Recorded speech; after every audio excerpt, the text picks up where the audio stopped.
अपने अपने mobile phone निकालें और जहां तक आवाज जा रही है अपने अपने मोबाइल फोन निकालें, उसकी लाइट ऑन कर दें पीछे तक। माशाल्लाह, जिस मुल्क के पास ऐसी कौम हो और जिस मुल्क के पास इमरान खान जैसा लीडर हो, उस मुल्क को कोई शिकस्त नहीं दे सकता। मेरे साथ मिलकर इस्तकबाल कीजिएगा। तशरीफ लाते हैं वो शख्सियत जिन्होंने आज से चंद हफ्तों के बाद इंशाअल्लाह एक बार फिर वजीर आजम पाकिस्तान का हल्फ उठाना है, इमरान खान।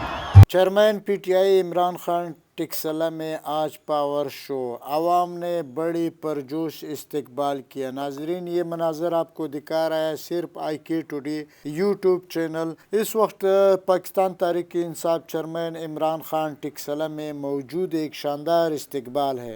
बिस्मिल्लाहिर्रहमानिर्रहीम। इय्याका नअबुदु व इय्याका नस्तईन।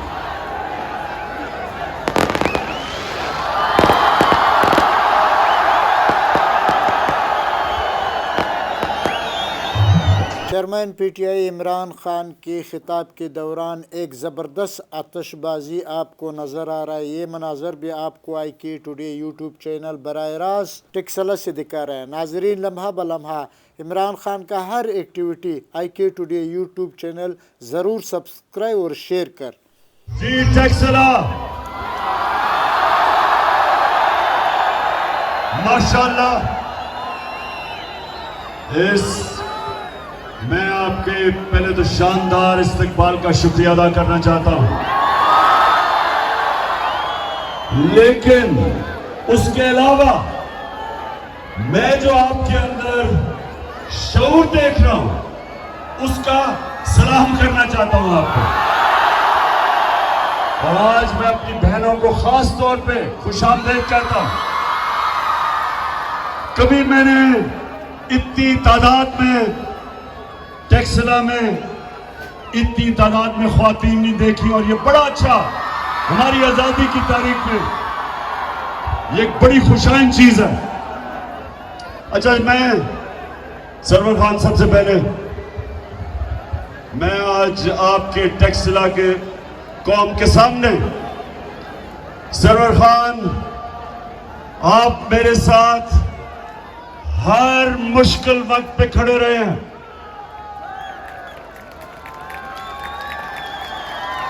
धरने में आप खड़े रहे, और जब लोगों के ज़मीर का सौदा हो रहा था, लोटे बनाए जा रहे थे, सरवर खान आप मेरे साथ खड़े रहे हैं।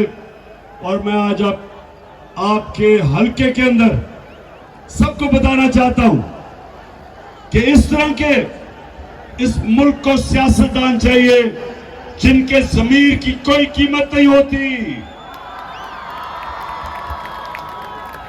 अच्छा टिक्सला, मैं सबसे पहले तो मैं जरा आज इस अमरीकी इंपोर्टेड उनके गुलामों की हुकूमत को एक मैसेज पहुंचाना चाहता हूं।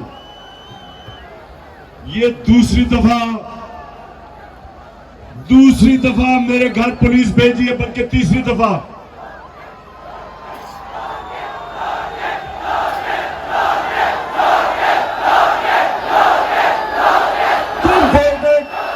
इंपोर्टेड हुकूमत सुन लो, ये बजाय ये धमकियां देने के पकड़ के जेल में डाल ही दो।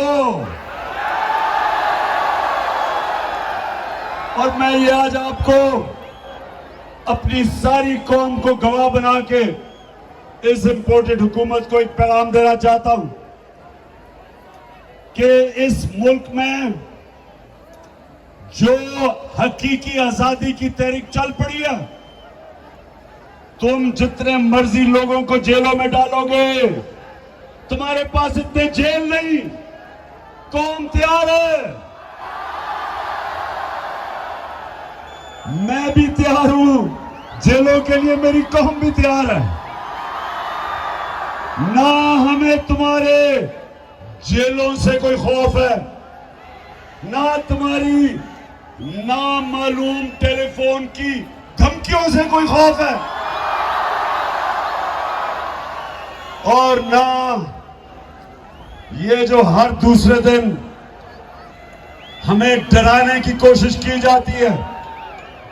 सब सुन लो, पाकिस्तानी कौम ने खौफ का बुत तोड़ दिया है। ला इलाहा इल्लल्लाह मेरी कौम के दिलों में चला गया। जिसके दिल में ला इलाहा इल्लल्लाह चला जाए, जिसका ईमान ला इलाहा इल्लल्लाह पे खड़ा हो जाए, वो किसी के सामने सिवाय अल्लाह के झुकता नहीं है। तो ये कौम आज तैयार है, मेरी कौम तैयार है। पहले बताओ, टेक्सला तैयार हो? ये मेरे नबी सल्लल्लाहु अलैहि वसल्लम ने एक कौम की तबाही का रास्ता बता दिया था आज से 1500 साल पहले, कि जो कौमें बड़े बड़े डाकुओं को नहीं पकड़ सकती और सिर्फ छोटे चोरों को पकड़ती है, वो मर जाती है। कौमें तबाह हो जाती है।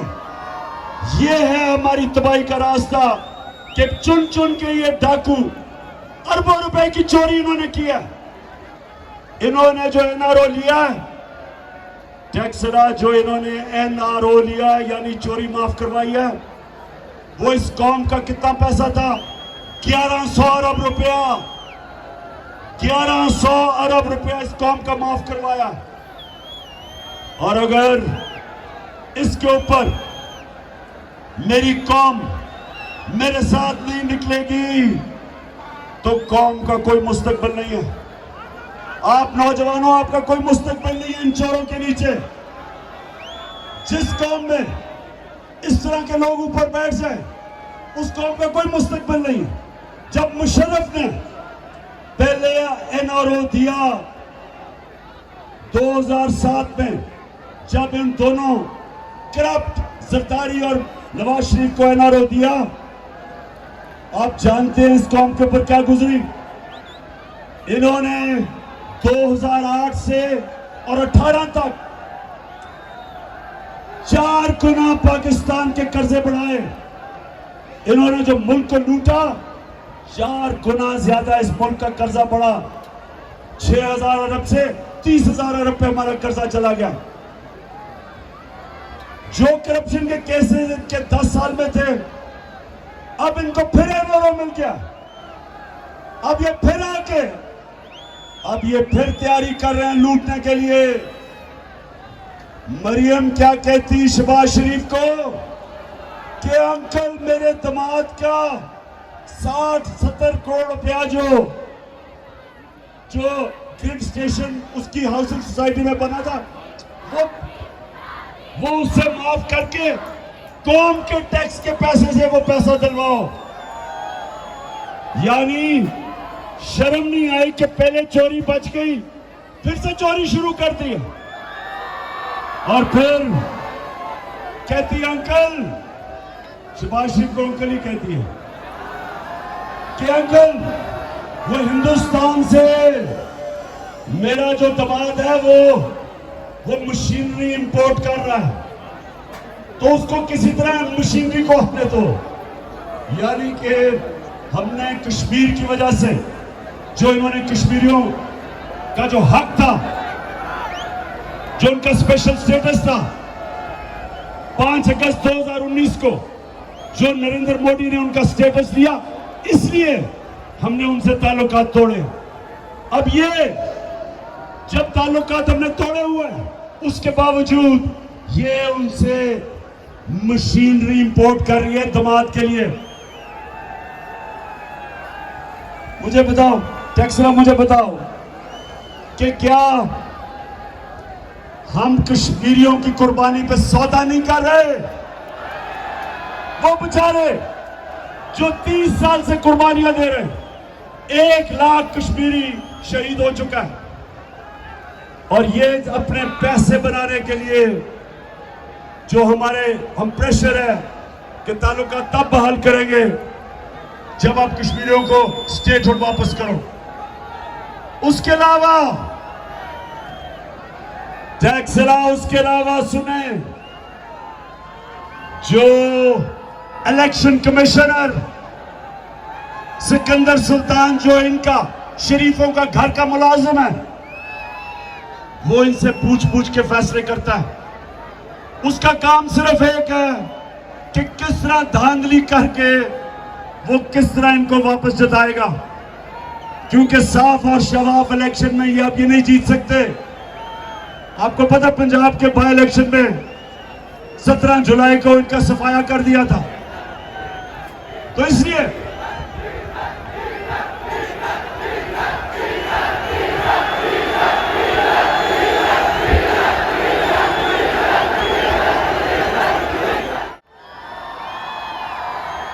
आपने सबने तैयारी करनी है,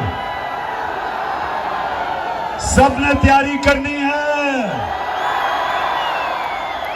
क्योंकि टैक्सला जंजीरें गिरती नहीं है, जंजीरें गिरती नहीं है, तोड़नी पड़ती है।